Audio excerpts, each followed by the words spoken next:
Welcome to the Valve Studio for August 10th, 2016. When I was over at interviewing Lord Valve, there's an interesting piece of equipment on his bench, and it was an adjustable power supply. And he's able to use that in his design work over there.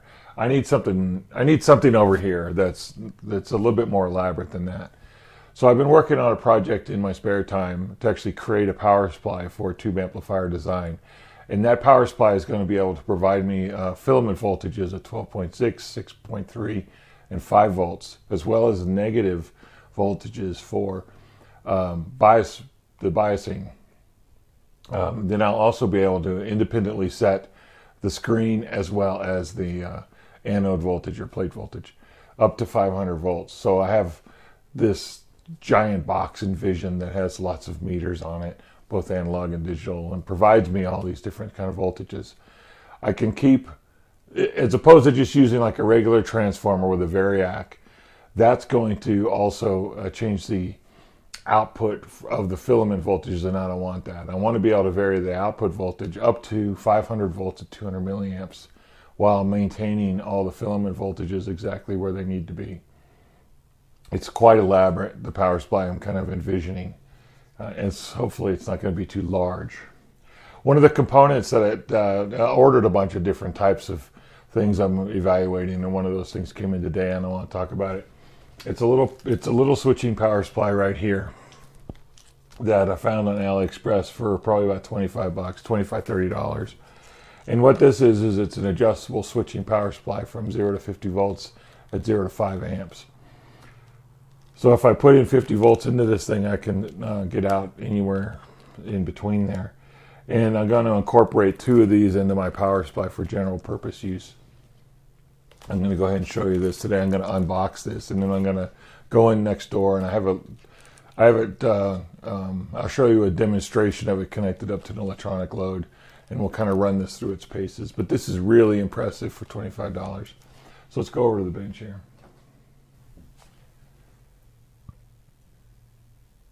So this power supply comes in a little plastic box like this. Here's the part number, DP50 volts, 5 amps. If we do a search on this, you'll find that this is what it's listed under. It's got some instructions in here. This looks like it's a protection diode to run it off of a battery. Go ahead and throw that in. Power supply comes out. Here's the instruction book, and that looks like that's all that's here. This instruction book looks like it's written in one dialect of Chinese as well as English. Shows you all the different functionality.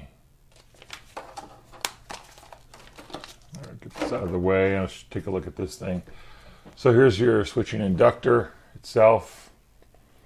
It's got one of these Phoenix contact connectors on it, which comes off, which is nice. So you can panel mount it and do hot field replacement without having to redoing any of your wiring. You can see the same connector uses the input and the output itself. Let me take a look at this.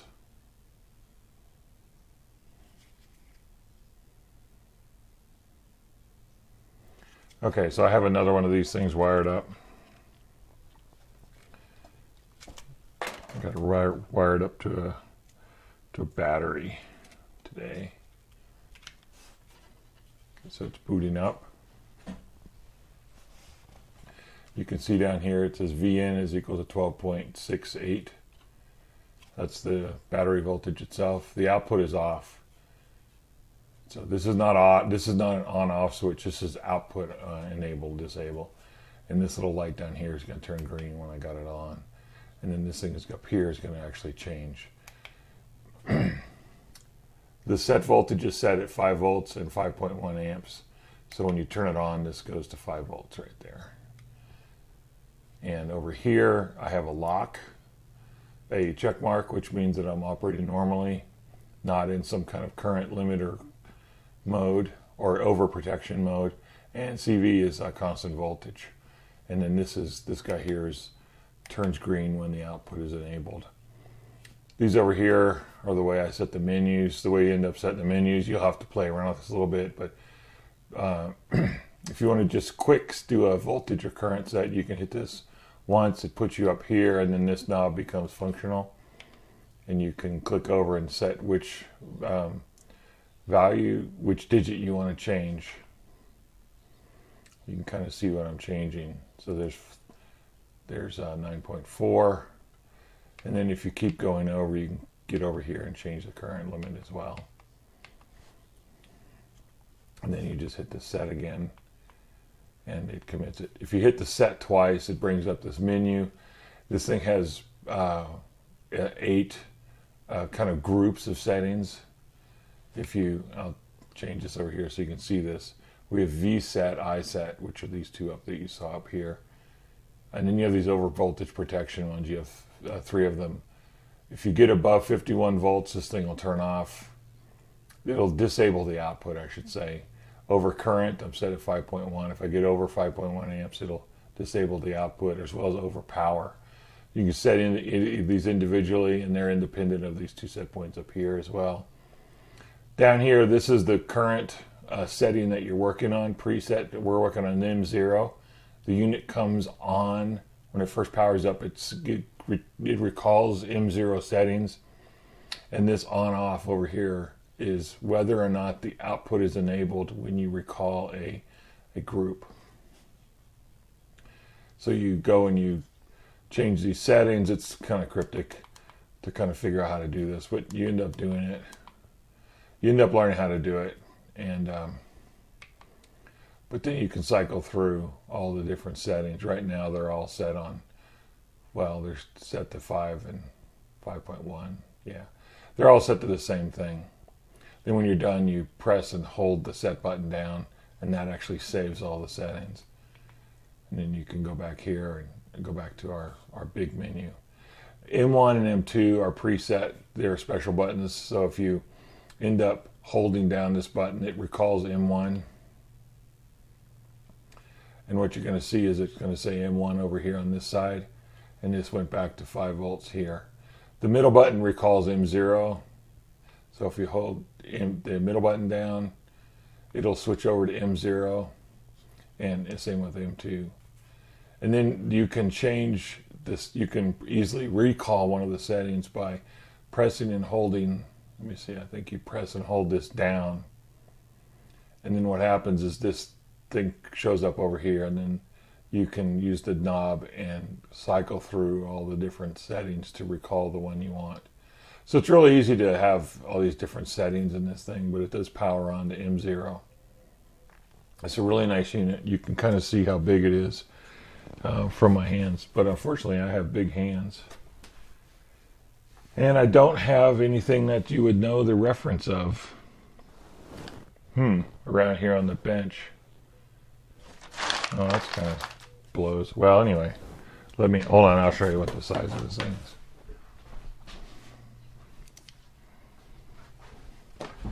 All right, so I got a caliper here. This thing, the bezel size is 2.8 inches that way, and this way it is 1.7. You can kind of see that it's really quite small for what it is. All right, I'm back over in my other lab now, and I have power supply we're going to be looking at today. It's right here. This is an electronic load that goes from, it's a 300 watt electronic load, and this is the power supply I'm actually driving the whole thing with. So right now this thing's putting out 20 volts. So this means that on this guy over here, this power supply I can put out anywhere between probably 1 and 19 volts. At this one's set up to do about 20 amps, so this is clearly will supply enough current. And the electronic load is currently off, but this power supply is on. So I'm on memory unit number 7 right now, which is set at 5 volts at 5 amps. And this input voltage over here is at 20.23. And if you look down here, this bottom value says VN is 20.23. So this bottom value down here is actually really accurate.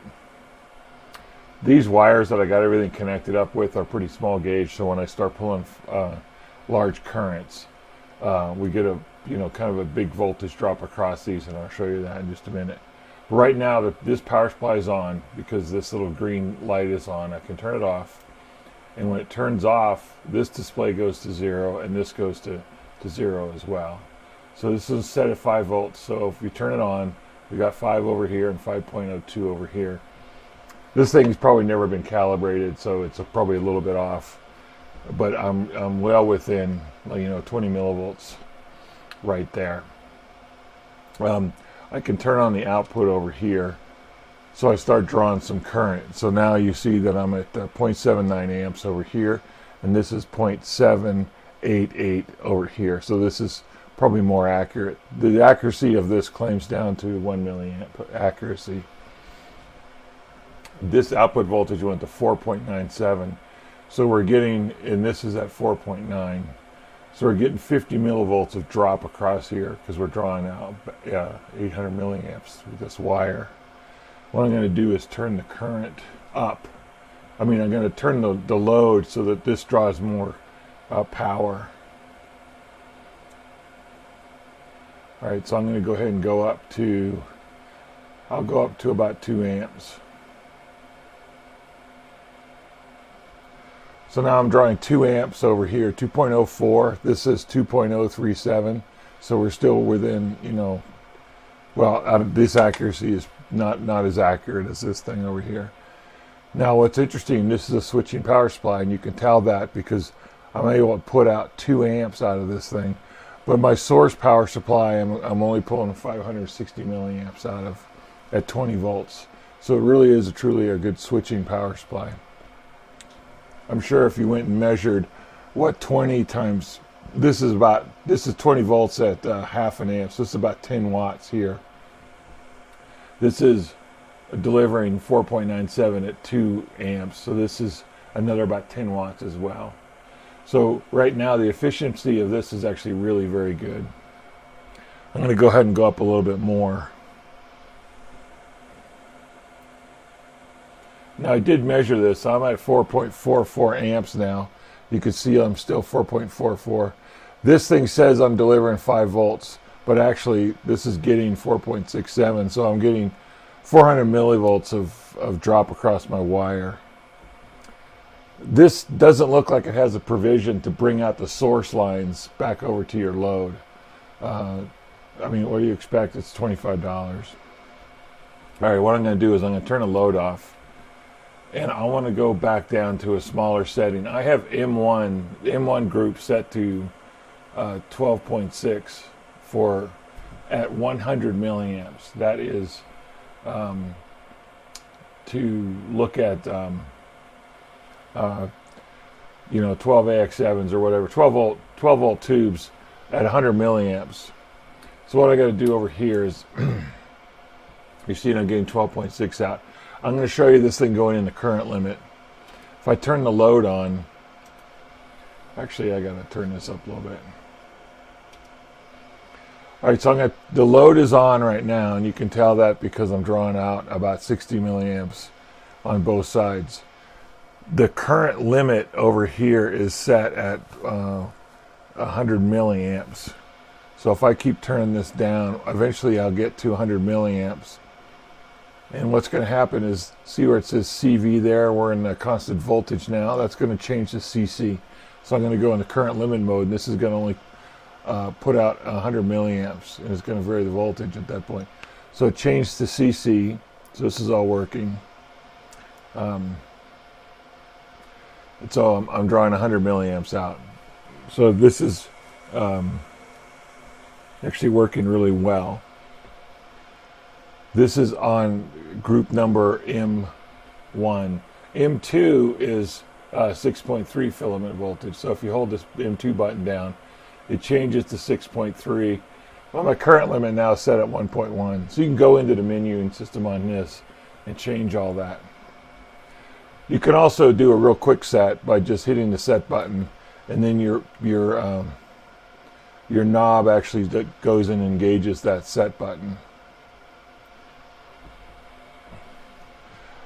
I ended up reading the manual for this. It's kind of cryptic, but I ended up just sitting down with this for probably about 15 minutes and playing around with the menus. What the menuing has is you have VSET, you have the voltage set, the current set. You have where it goes into over voltage protection, which means that when it gets above that, it turns the output off. Over current protection, when it gets above that, it turns the output off. Or you can set it on over power protection based on the power consumption. You can change the LEDs. All these are called group settings. It supports probably 8 different groups, so you can go through and select. M1 and M2 are quick buttons, so you can just press and hold those down. It switches right over to that group right away. When it boots up into M0. What I can't figure out is how to get it to turn on when you turn it on. The thing boots up in about 10 seconds here. Well, probably about 3 seconds. I can't figure out how to get it to be engaged, the power output to be on when it boots up. You still have to come in and hit that button. Another nice thing about this is it has a fat ass mode, which means that you can get it so that all the buttons are locked. So if you have this on a control panel, you won't inadvertently change any settings on this. You can press and hold the button down, and it goes into a lock mode where none of these buttons do anything. The knob doesn't do anything either. The way you get out of lock and unlock is you have to press and hold this down for about 2 seconds. Everything on this is geared to 2-second hold buttons. Hold the button down for 2 seconds. I'll show you one more thing here. What I'm going to do is I'm in this group right here. I'm going to change it so that the overcurrent protection is at 1 amp, and I'll show you this thing turning off.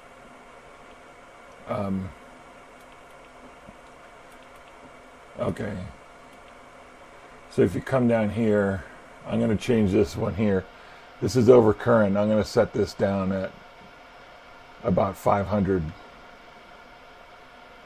We'll set it at 500 milliamps. So that's the overcurrent protection. My current limit is set at 1.1 milliamp, but I'm going to hit overcurrent before that. So what I'm going to do is, it's on right now and I'm drawing 50 milliamps.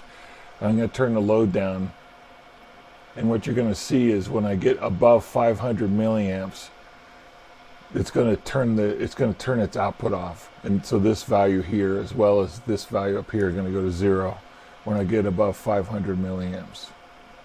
So this is current now as well as over there, so you can kind of see. Okay, see, it turned it off. When it got above 500 milliamps, it turned it off. So our output is off, and this little check mark right there went from check to OCP, which is overcurrent protection.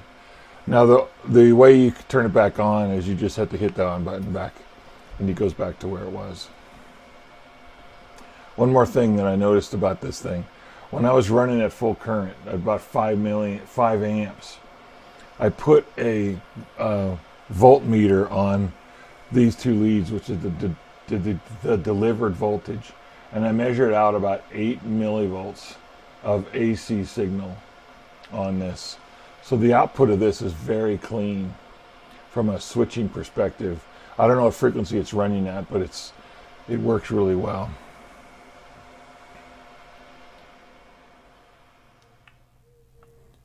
All right, well, that sums it up for today. This power supply is pretty dang impressive for the price point that it's at. I'm going to be doing a lot more videos about this power supply as time goes on, and eventually it's going to be another piece of valuable equipment here on my bench. Thanks for watching. This is the Valve Studio for August 10th, 2016.